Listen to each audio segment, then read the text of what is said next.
Salom bolajonlar, men Chapakchalaman. Siz e'tibor bilan kuzating.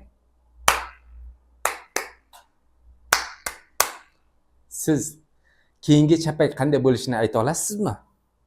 Yoki svetoforni eslang. Chiroqlari qizil, sariq, yashil yonadi. Keyingi yana qaysi rang yonadi? Albatta qizil.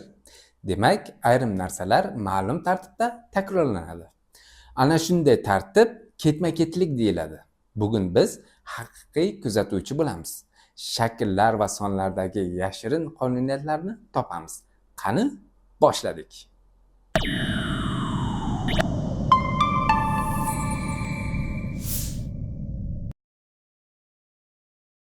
Ketma-ketlik bu buyumlar yoki sonlarning ma'lum tartibda joylashishidir. Masalan, bu doiralarga qarang. Bu yerda nima takrorlanyapti? Qizil, ko'k, qizil, ko'k. Demak, qonuniyat qizil, ko'k doiralari tarzida davom etmoqda. Agar qonuniyatni topsak, keyingi shaklni ham topa olamiz. Bugun aynan shuni o'rganamiz. Endi ekrandagi harflarga diqqat qiling. Harflar L, M, M, N.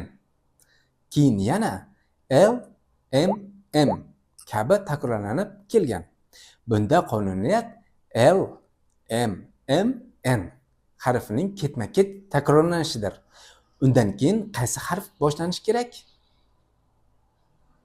To'g'ri, N.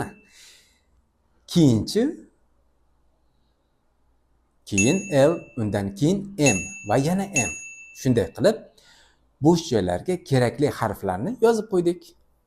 Strelkalarga qarang. Bunda o'ngga, pastga, yuqoriga, chapga qaragan strelkalar mavjud. Keyin yana o'ngga, pastga, yuqoriga, chapga qaragan strelkalar tasvirlangan. Demak, har safar strelkalarning 4 ta yo'nalishi takrorlanyapti. Shunday ekan, keyingi strelkani topish juda oson. Qani, keyingi 3 ta strelkani topingchi.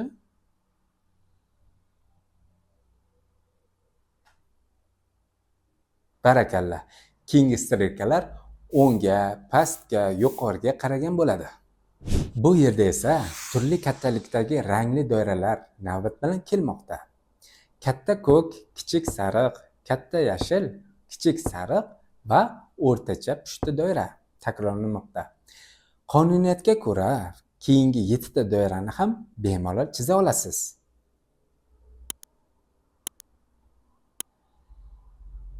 Qani, javobingizni tekshirib olingchi.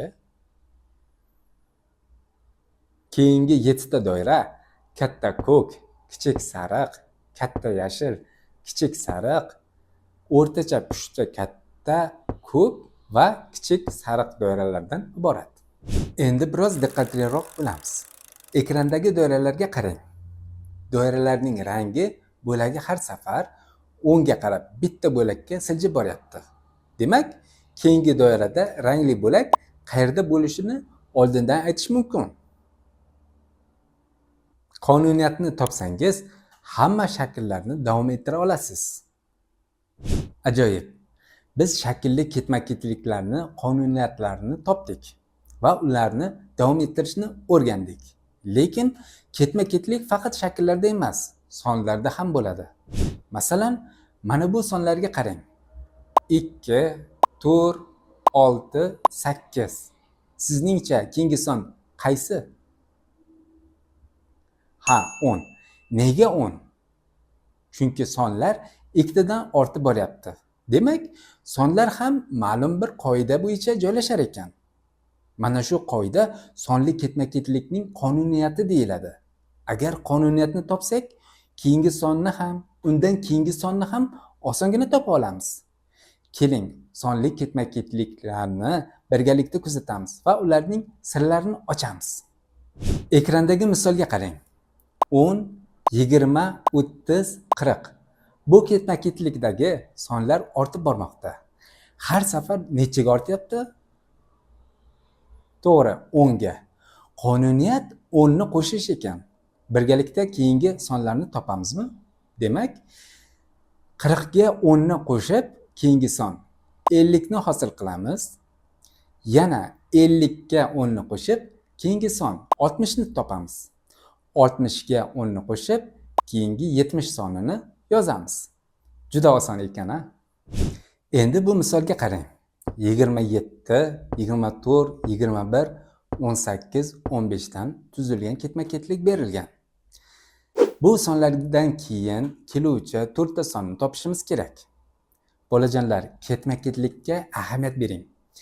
Sonlar ortyaptimi yoki kamayaptimi? Barakalla, kamayapti. Har safar nechiga kamayapti? To'ppa-to'g'ri 3 ga. Demak, qonuniyat 3 ni ayirish ekan. Keyingi sonlarni topish uchun bitta oldingi sondan 3 ni ayirishimiz kerak bo'ladi. 15 dan keyin qaysi sonni yozamiz? To'g'ri, 12 ni. Keyinchi 9 ni. Undan keyin esa 6 va 3 ni yozamiz. Shunday qilib, sonli ketma-ketliklar nafaqat ortadi, balki kamayadi ham. Yana bir misolni yechamiz. Sonlarga qarang va bo'sh joylarni to'ldirish kerakligiga ahamiyat bering. 3, 6, 9, 12. Keyingi son necha bo'lishi mumkin? To'g'ri, 15. Nima uchun? Chunki sonlar 3 ga ortyapti. Biz 3 ni qo'shishimiz kerak bo'ladi. Yana sonlarni davom ettiramiz. 18, 21. Keyingi sonni tezda topdingiz, ha? Barakalla, 24. Undan keyin 27. Va yana 3 ta keyingi sonni toping. Bu sonlar 30, 33 va 36 ekan. Mana bu ketma-ketlikka qarang. Ketma-ketlikda uchburchak, kvadrat, beshburchak. Yana uchburchak, kvadrat, beshburchak tasvirlangan. Demak, 3 ta shakl takrorlanmoqda. Biz 16-o'rinda qanday shakl bo'lishini aniqlashimiz kerak. Bu shakl 16-shaklgacha sanab ham topsak bo'ladi. Lekin uni topish tezroq va osonroq usuli ham bor. Shakllar 3 xil bo'lgani uchun 16 ni 3 tadan guruhlashga ajratamiz. 3, 6, 9, 12, 15. 15 ta 3 xil shakl tugadi. 16-o'rinda bo'lishi uchun yana bitta shakl kerak.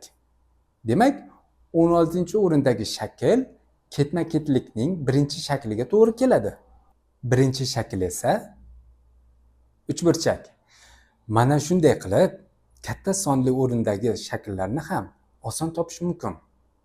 Bolajonlar, bugun biz ketma-ketlik nima ekanini, shakllardagi qonuniyatni topishni, sonli ketma-ketliklarni davom ettirishni, katta o'rindagi shakllarni tez topish usulini o'rgandik.